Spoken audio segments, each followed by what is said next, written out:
Hai teman-teman, jumpa lagi dengan saya Dr. Ade W. Gunawan. Dalam kesempatan ini saya akan membahas satu topik yang sangat menarik berjudul Haruskah Selingkuh?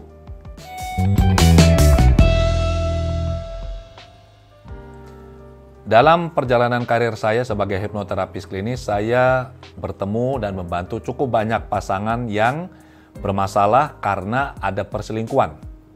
Dan biasanya mereka sudah di ambang perceraian. Ada yang sudah sampai mengajukan gugatan, rumah tangga dalam kondisi yang cukup panas, tidak lagi ada ketentraman. Dan sebisa mungkin saya berusaha untuk bisa membantu mereka menjalin kembali relasi dan mengalami rekonsiliasi. Mengapa saya berusaha melakukan ini? Karena apabila sampai terjadi perceraian, ini masalah seolah-olah selesai di antara para orang tua. Tetapi masalah ini belum selesai bagi anak. Perceraian pasti akan meninggalkan luka, trauma bagi anak, dan ini akan terbawa seumur hidup. Dan pasti mempengaruhi hidup anak untuk seterusnya. Umumnya kalau mereka datang jumpa saya, biasanya ada perbedaan yang sangat jelas, pemahaman mengenai selingkuh antara suami atau istri.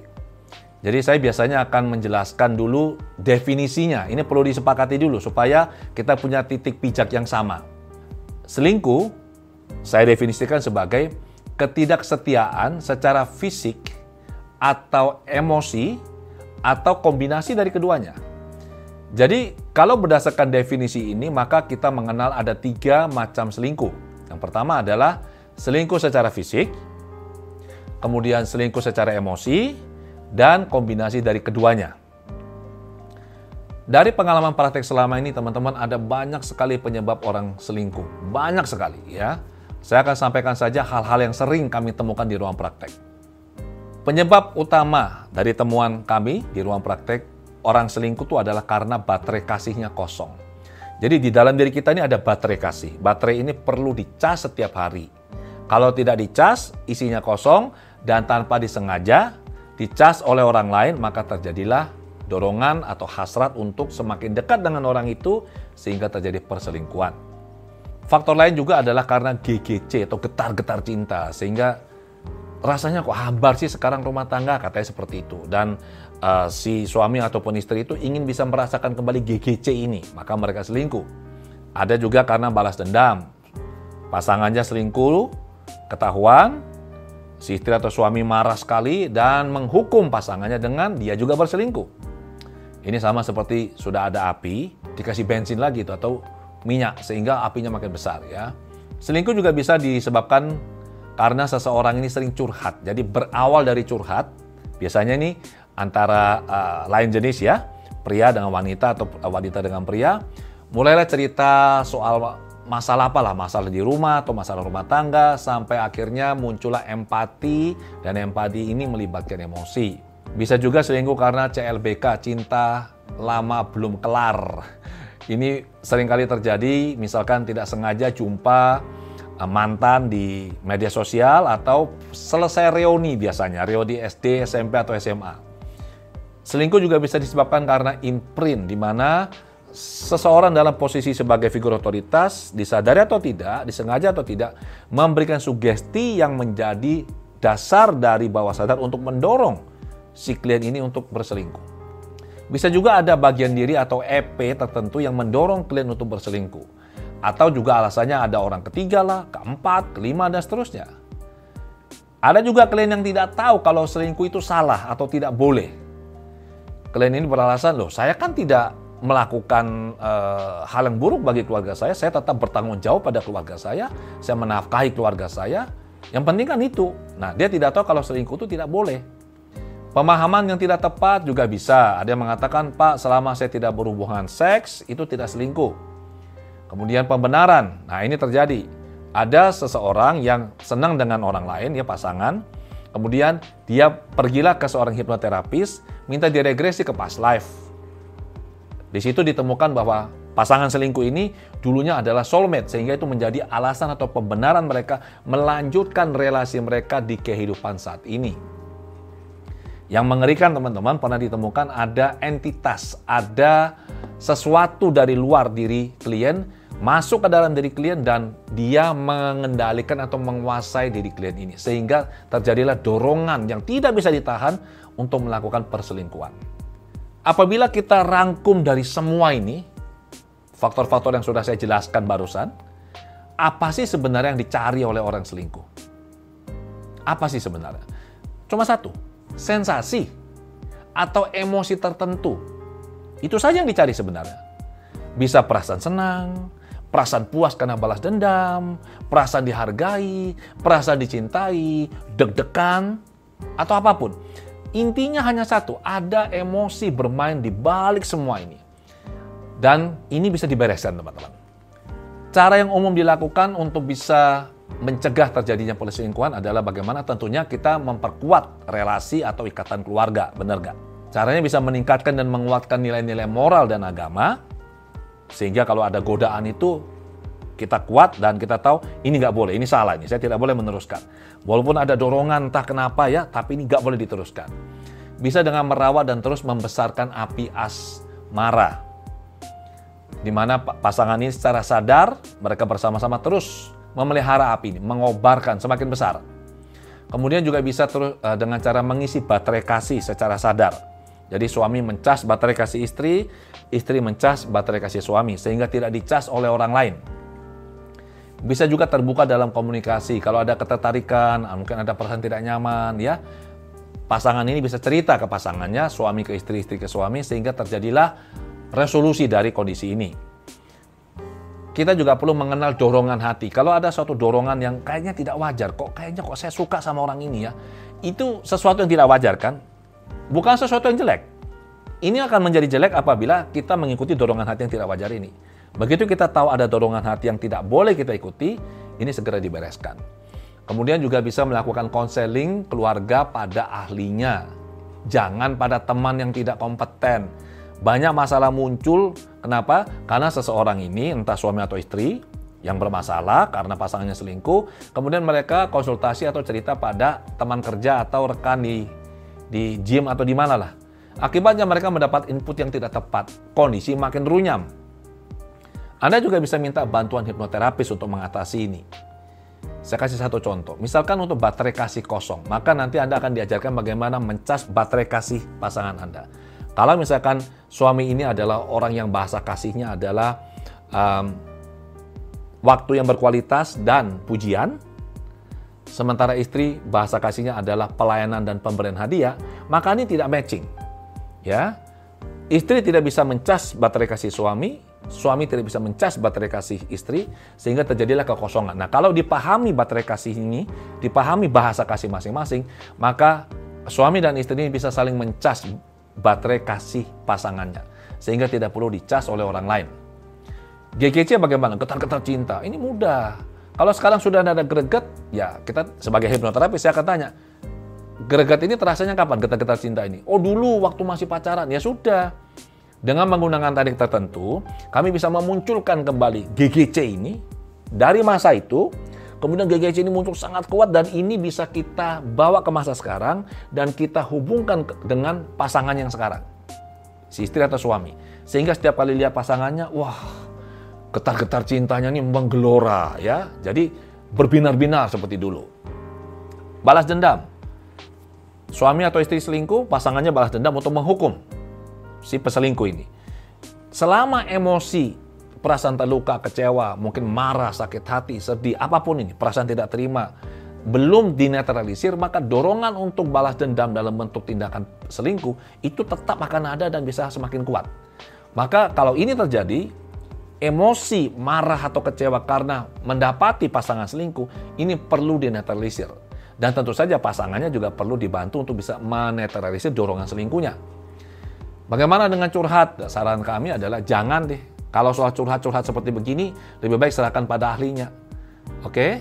Mengapa orang suka curhat? Karena nggak bayar, gratis. Coba kalau sama terapis. Pasti bayar, dan fokusnya kan harus selesai itu.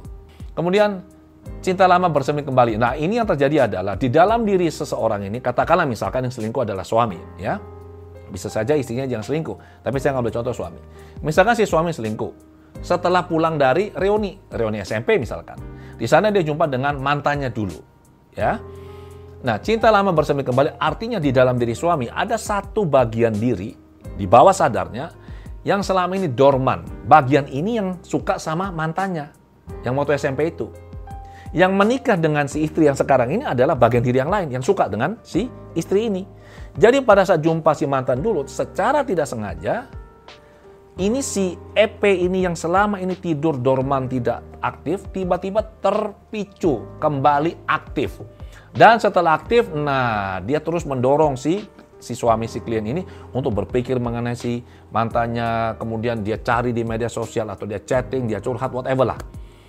Ini bisa diselesaikan. Kita bisa jumpa dengan EP ini, kita bisa edukasi dia, kita bisa jelaskan situasi si klien saat ini seperti apa. Dan setelah EP mengerti, dia bisa melepas perasaan suka pada mantannya. Dan demikian, masalah selesai. Bagaimana dengan imprint? Sugesti yang diberikan oleh figur otoritas, ini bisa kita netralisir. Apapun yang pernah kita masukkan ke pikiran bawah sadar, kalau kita tahu apa sugestinya atau program pikirannya, itu bisa kita cabut keluar dengan teknik. Dan ini sangat mudah, tidak sulit. Bisa dilakukan hanya dalam satu sesi hipnoterapi. Ada EP yang mendorong klien melakukan selingkuh. Ini bisa kita proses dan kita edukasi, kita bisa bereskan. Ya. Ada orang ketiga, keempat, kelima, sama saja. Ini hanya masalah emosi. Sebabnya kita temukan, kita bereskan, clear. Tidak tahu kalau ini salah. Nah, ini masalah pendidikan keluarga, pendidikan moral. Maka tugasnya terapis memberitahu kepada klien ini apa yang benar, apa yang salah, apa yang boleh, apa yang nggak boleh. Jadi ibaratnya semacam anak kecil tidak ngerti kalau ini tindakan yang salah. Nah, ini perlu diedukasi. Pemahaman yang tidak tepat bahwa selama tidak berhubungan seks berarti tidak selingkuh. Ada loh klien saya seperti itu. Lupa, ini kalau seorang klien wanita. Lupa kan selama saya tidak berhubungan seks kan tidak apa-apa. Saya bilang ini nggak bisa. Kembali pada definisi di awal. Selingkuh adalah ketidaksetiaan, baik secara fisik atau emosi atau keduanya. Kombinasi dari kedua ini. Jadi Anda tidak berhubungan seks, tetapi Anda bergelora, emosi Anda terikat atau Anda fokus, Anda menggebu-gebu pada seseorang ini. Itu adalah selingkuh, berdasarkan definisi yang tadi sudah disampaikan. Ada lagi yang melakukan pembenaran, tadi sudah saya jelaskan. Pembenaran ini maka yang terjadi adalah ini sangat riskan teman-teman. Pada saat diregresi, orang itu dalam kondisi deep trance, ya, pikirannya sangat rileks, bawah sadarnya terbuka. Maka pada saat diregresi dan entah bagaimana muncul seolah-olahnya adalah soulmate-nya, maka di bawah sadar ini diterima sebagai sebuah realitas, sebuah fakta, sebuah kenyataan. Dan berdasarkan fakta ini, individu akan didrive, didikte untuk kehidupannya. Maka kalau kita tahu, kalau misalkan si klien menyadari bahwa Pak, ini sepertinya saya harus akhiri ini. Maka kalau saya sebagai hipnoterapis yang diminta membantu menyelesaikan masalah perselingkuhan karena dia mendapat pembenaran dari hipnoterapis, saya akan melakukan rekonstruksi pada kejadian regresinya. Ini harus diluruskan kembali, dibenarkan, dan harus dilakukan pendekatan spiritual juga. Kalau orang yang percaya bahwa itu soulmate-nya, pertanyaan adalah mengapa dia di zaman sekarang ini dia tidak jumpa langsung dan nikah dengan soulmate-nya? Kenapa? Artinya ada sebuah proses pembelajaran yang memang mengharuskan dia untuk tidak lagi jumpa si wanita itu yang dari kehidupan lampau. Itu kalau kita percaya ada kehidupan lampau, ya. Bagaimana dengan EP yang masuk dari luar? Itu bisa diproses dan ini pernah terjadi dan itu selesai. Oke, teman-teman. Ada yang nanya begini, bagaimana Pak kalau saya hanya berfantasi Pak? Wah, membayangkan dengan seseorang yang lain selain pasangan. Saya bilang, ya kembali pada definisi. Kalau Anda terikat secara emosi dengan orang ini, walaupun tidak secara fisik, Anda melakukannya, maka ini by definition adalah selingkuh. Loh Pak, bagaimana kalau pasangan saya ini di mall melirik pria lain Pak? Saya bilang, nah ceritanya begini Bu Ani. Apabila Pak Bambang suami Anda di mall melirik pria lain, ya kembali pada si suami Anda. Dia merasa ini sesuatu yang wajar atau tidak? Kalau dia merasa ini sesuatu yang wajar, ya jelas nggak bisa dibantu. Tapi kalau dia bilang ketertarikan ini tidak wajar dan dia mau kembali hanya bisa fokus pada Anda sebagai istri, ya kita perlu bantu dia. Jangan dimarahin. Loh bagaimana kalau dia melirik seorang wanita Pak di mall? Saya bilang ya sama saja. Kalau seorang suami melirik wanita lain di mall, selama itu tidak berlebihan, ya ibaratnya beginilah, Anda pergi ke restoran, ini ada banyak menu yang Anda bisa pilih, ya Anda sudah pesan makanan, saat Anda makan, ada menu lain keluar dan Anda bisa lihat, wah itu kayaknya tuh enak tuh makan ini, wah itu kayaknya enak. Selama Anda hanya lihat dan Anda tidak order, tidak makan, tidak apa-apa, itu normal gitu loh. Ada lagi pertanyaan menarik nih teman-teman ya. Ada seorang pria datang ke saya dan cerita bahwa dia tuh punya ketertarikan yang luar biasa dengan mahasiswi. Jadi dia lebih sering selingkuh dengan mahasiswi. Dia bilang, "Pak, sebagai hipnoterapis tolong dong Bapak ajarin saya triknya atau tips supaya saya bisa selingkuh sama mahasiswi dan istri saya mendukung, Pak." Waduh, ini kan berat ini. Saya bilang sama si klien ini, saya bilang idealnya Pak, dorongan selingkuh ini, dorongan suka sama mahasiswi ini ya dinetralisir Pak, sehingga Bapak kalau lihat mahasiswi normal saja, Bapak tertarik hanya pada istri. Tapi klien ini bilang, "Loh Pak, saya kepingin kalau bisa nggak usah diterapi, saya kepingin tetap selingkuh. Ada nggak Pak caranya?" Setelah saya pikir-pikir sejenak, oke, saya bilang, "Pak, saya kasih solusinya yang paling sip," saya bilang. "Tolong dicatat." Wah, dia catat. Bapak bisa selingkuh sama mahasiswi, dan Bapak bisa didukung oleh istri Anda sepenuhnya. Waduh, matanya berbinar-binar dia. Wah, senang banget Pak. Terima kasih Pak Adi. Ini yang saya tunggu-tunggu nih. Bapak pasti punya teknik untuk bisa membuat istri saya takluk dan setuju. Saya bilang, saya kasih tekniknya Pak. Gampang. Bapak catat ya. Bapak pulang ke rumah, kemudian Bapak diskusi sama istri Anda. Duh, Bapak minta saya untuk cerita ke istri bahwa saya mau selingkuh sama mahasiswa. Tidak, saya bilang. Bapak bilang sama istri bahwa Bapak akan mendorong istri Bapak untuk kuliah lagi. Begitu dia kuliah lagi kan statusnya istri sebagai mahasiswi. Nah, Bapak bisa nih jalan keluar, makan, selingkuh sama mahasiswi. Yaitu adalah istri Anda sendiri. Dan saya yakin istri Anda pasti mendukung upaya ini, Pak. Saya lihat mukanya berubah. Tidak seperti yang dia harapkan. Ya gitulah kliennya, aneh-aneh permintaannya. Tapi intinya begini teman-teman. Apakah harus selingkuh? Kalau Anda tanya saya sebagai hipnoterapis, jawabannya tidak. Mengapa? Karena dorongan dari hati ini bisa kita pahami pesannya apa, dan bisa kita bereskan, bisa kita netralisir, bisa kita koreksi, sehingga dorongan ini menjadi pudar dan hilang.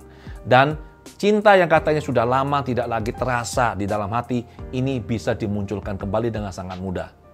Dengan demikian, maka relasi ini bisa berjalan langgeng untuk jangka waktu yang lama. Demikian teman-teman. Sampai jumpa di lain kesempatan.